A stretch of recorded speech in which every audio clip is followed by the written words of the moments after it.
Di sebuah desa kecil yang tenang di pinggiran Jawa, Raka, seorang remaja berusia 17 tahun dari kota, datang berkunjung ke rumah neneknya untuk liburan sekolah.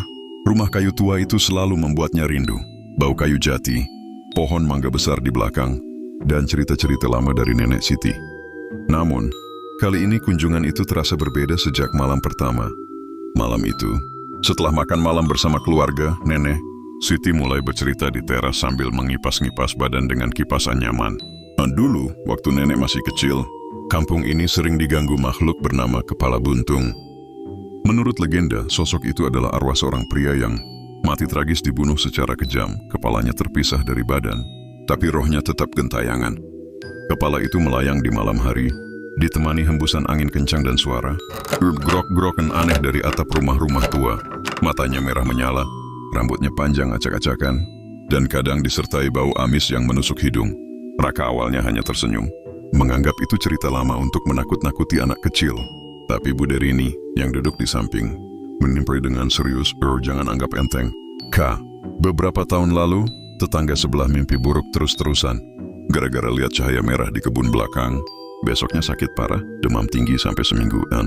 Malam semakin larut, Raka dan sepupunya yang kecil, Lila, tidur di kamar belakang. Rumah itu sepi, hanya ditemani suara jangkrik dan sesekali gonggongan anjing jauh.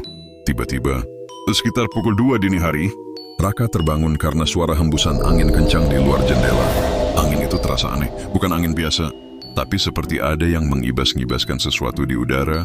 Ia mendengar suara grok-grok berpelan dari arah atap, seolah-olah ada yang merayap atau melayang di atas genteng.